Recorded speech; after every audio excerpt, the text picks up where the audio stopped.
तव कथामृतं तप्तजीवनं कविभिरीडितं कल्मषापहं श्रवणमंगलं श्रीमदाततं भुवि गृह्णन्ति भूरिदा जनाः।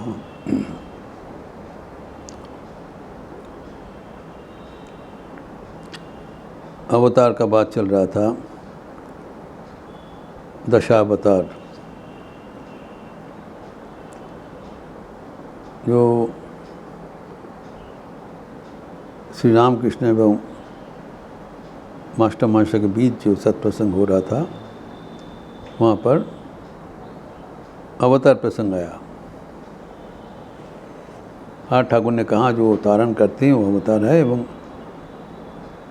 अनेक अवतार हो सकता है। तो अवतार का जो अवतरण के कारण भगवद गीता अनुसार हम लोग चर्चा कर चुके हैं कल। जब अधर्म का व्युत्थान होता है, धर्म का ग्लानि होता है, उस समय में भगवान धराधाम में अवतीर्ण होते हैं 3 उद्देश्य पूर्ण करने के लिए, 3 मिशन। एक है दुष्ट की दमन, शिष्ट की पालन एवं धर्म संस्थापन। परित्राण साधुनां विनाशाय दुष्कृताम्। धर्म संस्थापनार्थ है संभवामि जुगे जुगे। ये तो 3 कारण है। तो हम आश्चर्य के देखते हैं, ये 3 कारण साधित करने के लिए भगवान का बारंबार अवतरण,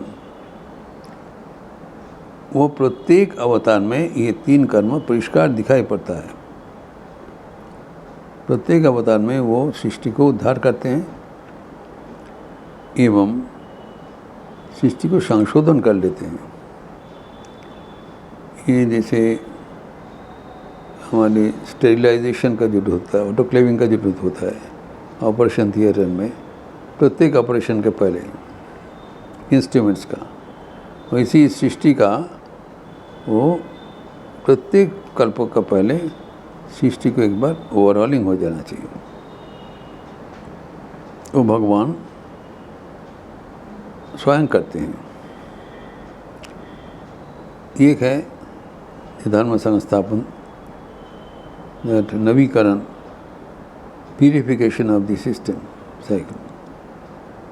और दूसरा है कि उसके लिए अपने स्थान से जगत में उनका अवतरण। तो अवतार न केवल मनुष्य अवतार हो सकता है, मनुष्यतर प्राणी भी अवतार हो सकते हैं। ये बात हमारे पुराना शास्त्र कहते हैं। एवं जो 10 अवतार का उल्लेख हम लोग कर चुके हैं, प्रत्येक काल में एक प्रकार का हमारा 4 युग कहा गया है, कृतयुग या सत्ययुग, सत्य, त्रेता, द्वापर, कली। तो सत्ययुग में पहले हम लोग 4 अवतार का उल्लेख किया था, मत्स्य, कूर्म, वराह एवं नृसिंह। तो ये जो अवतार का आविर्भाव तो मत्स्य अवतार में हम देखे हैं, तो ये विराट मछली का रूप में भगवान जगत को उद्धार किया। और ये भी हम लोग देखते हैं प्रत्येक अवतार में उनका जो मिशन, धर्म संस्थापन एवं साधुगण के परित्राण, विनाशकारी को दलन, ये उनको करने के लिए एक माध्यम लाते हैं। उनका एक मेन इंस्ट्रूमेंट, जिससे माध्यम से वो कर्म कराते हैं। to fulfill his mission, one dedicated soldier। हर बार होता है, जैसे कि हम देखते हैं द्वापर युग में श्री कृष्ण जब धर्म संस्थापन किया, वो करने के लिए अर्जुन को चुन लिया। बिकॉज सिलेक्टेड एनीवन एल्स, चुन लिया मतलब अर्जुन से उन्होंने कहा तुम युद्ध करो, और अर्जुन राजी नहीं हुआ। इतने ही नोज व्हाट इज़ व्हाट, वो कहते नहीं इतने ही कर, बड़ा हिंसा होगा, नियम नहीं करने वाला हूँ। तो श्री कृष्ण को रिजेक्टेड हिम, दूसरे किसी को माना लेते नहीं। वो जिसको निर्धारण करेगा उसी से ही करेंगे, नहीं करेगा तो वो गर्दन पकड़ के करेंगे। जैसे अर्जुन ने कहा मैं ये सब नहीं करने, नहीं छोड़ा नहीं, उनको समझा बुझा के आखिर में ही परसुएडेड हिम, काउंसलिंग किया, छोड़ा नहीं। सारे भगवत गीता का 18 अध्याय उनको पढ़ाया, क्योंकि बाद में भगवत गीता रूप से पूरी तुम्हारा ग्रंथ करके हुआ था। पूरा सिखाने के बाद जब तक वो नहीं बोला करिष्ये वचनम तो नष्टो मोह स्मृति लब्धा, हे प्रभु आपके कृपा से हमारा जो मोह वो अंत हो गया, मेरा बुद्धि स्मृति वापस आ गया, अभी आप जैसे बोल रहे हैं वैसे ही करेंगे। ईमानी ओवर। वैसे ही जो रामकृष्ण अवतार में हम देखते हैं कि वो नरेंद्र नाथ को चुन लिया। कितने सारे व्यक्ति थे, नहीं, चोजन पर्सन वाज नरेंद्र नाथ। उन्होंने उनका साथ देने के लिए बिल्कुल तैयार नहीं था, उन्होंने कहा ये सब नहीं होगा, बहुत उन्होंने विनय किया, नहीं कर लो, तब भी वो इनकार कर दिया, because they are free beings, वो तो नित्य मुक्त है। उनको किसी हालत से पकड़ के लाया है, said I am not here to, ये आपका जगत है, आप देखिए। तब ठाकुर ने कहा तो घाड़ कुड़बे, मैं गर्दन पकड़ के कढ़ाऊँगा। यही है जो अवतार का जो कार्यक्रम, the way of work, he gets it work done through his chosen instrument, chosen person। जैसे कृष्ण अवतार में अर्जुन के माध्यम से युद्ध कराया, वैसे श्री राम कृष्ण नरेंद्र नाथ या स्वामी विवेकानंद के माध्यम से कराया। लेकिन वैसे ही हम देखते हैं मत्स्य अवतार में जो राजा सत्यव्रत के माध्यम से भगवान युग प्रवर्तन किया। बड़ा विचित्र स्टडी है। जब हम इसे 10 अवतार को पुनः अवलोकन करते हैं तब बड़ा विचित्र ये हमारे सामने आते हैं, जिनका कर्मशैली बराबर एक रूप है, यूनिफॉर्म। लेकिन यहाँ पर जो व्यतिक्रम है वो लक्षणीय है। जो मत्स्य अवतार में हम लोग चर्चा कर रहे थे, सत्यव्रत पहले ही तपस किया, कोई उसको तपस करने का नहीं बोला। वो जब पूरा राज्यभार वो करने के उपरांत स्वयं राज्यभार अपने पुत्र को देके वो तपस्या करने के लिए चले गए हिमालय, एवं कठोर तपस्या किया। करने के बाद जब जो सृष्टिकर्ता ब्रह्मा उनको पास आके बोला कि तुम्हारा तुम तब भंग करो, क्या चाहते बताओ। तब उन्होंने जो प्रार्थना किया वही मार्मिक है। अपने लिए कुछ प्रार्थना नहीं किया। उन्होंने कहा इस जगत में जब प्रलय हो जाएगा तो जो बचेगा वो सब प्राणियों को बचाने के लिए मैं हमें शक्ति प्रदान करिए। I want to sacrifice my life to protect all the species who are be facing extinction at the end of the creation. कितने बड़ा उनका दिल था, इन्हीं को रक्षा करने के लिए वो इतना तपस किया। तब उन्होंने कहा तथास्तु, ठीक है, और उनको साइकिल का मनु बना दिया। He become the head of this total cycle.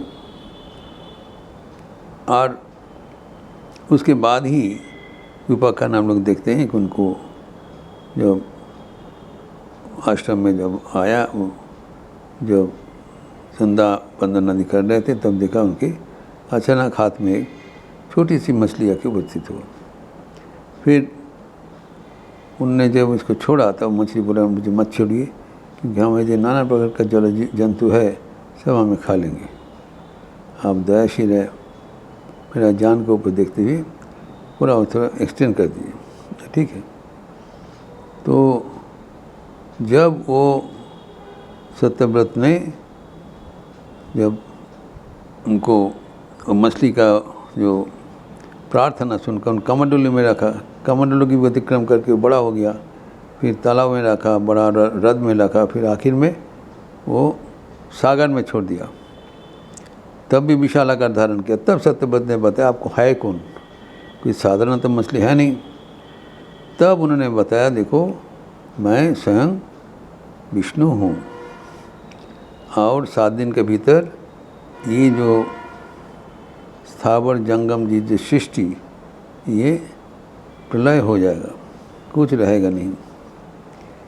लेकिन जो नई सृष्टि से शुरुआत करने के लिए मैं आपको ऑथराइज़ कर रहा हूँ, आप एक मजबूत नाव बना लो, नाव में स्वयं तुम चढ़ के उतर जाओ एवं प्रत्येक जो प्राणियों का जो उद्भिद का एक एक बीज है, से बीज लेके तुम उस वहाँ पर आओ। जब वो प्रलय काल में इसको टेम्पररी लोप हो जाएगा तब तुम जियोगे और नाव में तुम चढ़ जाओगे और सब कुछ वो पीसीस का सब कुछ उद्भिद का बीज लेके एवं सप्तऋषि को लेकर, तो जब प्रलय होगा तो मैं उस समय में एक विशाल मछली का रूप धारण करके एक सींग रहेगा, उस सींग के साथ तुम्हारा नाव का रस्सी से बांध लो। कोई कहते हैं महानाग बासुकी की रस्सी ऊपर यूज करें, नहीं कोई रस्सी से लगा प्रॉपर्ली टाइड अप, तुम्हारा कुछ नहीं होगा। तो वो भी भगवान को वो विश्वास के ऊपर मान लिया, ठीक है। लेकिन सचमुच देखा कुछ दिन के बाद वो उसमें भयानक वो समुद्र आपका मर्यादा लंघन करके पृथ्वी को डुबा देने के लिए तैयार हो गए। तब सप्तऋषि ने उनको बोला आप भगवान केशव का आराधना करो। जैसे आराधना किया देखा विशाल एक मछली आके उपस्थित हुआ, सिंह वाला। कहा जिस सिंह के साथ तुम्हारा ये नाव को बांध दो, तो बांध लिया। तब उस समय में देखिए ये भी लक्षणीय है, उसने प्रलय सागर में प्रलय पौधी जल में वो मछली उसको धारण किया, आपने पीठ पर उसको बैठा दिया तो नाव स्थित हो गया। लेकिन चालो वो जलराशि है, उस समय में वो मछली रूपधारी भगवान उसको कहा तुम्हारा अभी जो कुछ प्रश्न है तत्वज्ञान पूछ लो, मैं जवाब दे रहा हूँ। यही है बात, वो न केवल उद्धार करते हैं लेकिन धर्म पुनर्स्थापन करते हैं। उसका जितना प्रश्न है धर्म स्थापन करने के लिए उसको सीधा बता दिया, इस जो संकट में ये है समाधान। तो ये जितना भी संकट था उसका सबकी समाधान एवं अच्छे समाधान हम लोग सोच ही नहीं सकते। ये तत्वज्ञान मछली रूप से आके वो उसको प्रदान किया और इसके बाद में जब प्रलय शांत हो गया तब वो नाव से उतरकर तब उन्होंने क्या किया, वो मछली उसको लेकर हिमालय में चले गए। एक हिमालय शिखर में वो सप्तऋषियों को प्रथित किया और सब सारे बीज को वहाँ पर छोड़ दिया और फिर जो नया सृष्टि का साइकिल शुरू हुआ। और इस सृष्टि में वो राजा सत्यव्रत को ब्रह्मा जी विवस्वान मनु के रूप से प्रतिष्ठित कर दिया। वहाँ से फिर शुरुआत हुआ। इसके बाद में उनका भी हयग्रीव बीच में ब्रह्मा की प्रलय सागर में जब ब्रह्मा सो गए थे उनका वेद चुरा के ले गया था पताल में, वहाँ से उद्धार किया। वहाँ से हयग्रीव दैत्य को जो वहाँ पर था वहाँ पे वध करके, ये भी उनका दुष्ट दलन है। जैसे राम रावण को वध किया था कृष्ण, कंस को इसी हयग्रीव को मत्स्य अवतार वध किया करके उसको वेद चुरा हुआ वेद लेके पुनः ब्रह्मा जी को अर्पण किया। यही है मत्स्य अवतार का चरम उपाख्यान, जो कि हमें ये भरोसा दिलाते हैं कहीं भी हो, कोई भी कहाँ पर जगत हो, कोई भी समय हो, भगवान सर्वदा सदैव हमारे साथ हैं। हमें रक्षा करने के लिए सदैव वो तत्पर है। ये प्रसंग और भी विस्तार करते हुए हम अगले दिन चर्चा करेंगे। ओम शांति शांति शांति। हरि ओम तत्सत। श्री राम कृष्णार्पणमस्तु। आज विशेष पावन दिवस है। आप जानते हैं कि 11 सितंबर Swami Vivekananda Chicago parliament of religions में उनका भाषण देकर एक अचानक पूरे दुनिया में ख्याति प्रसन्न हो गया। तो आज वो वर्षगांठ है 132nd 132वां वर्षगांठ है। तो हमारे लखनऊ मठ में भी एक रिलीजियस कॉन्फ्रेंस होगी।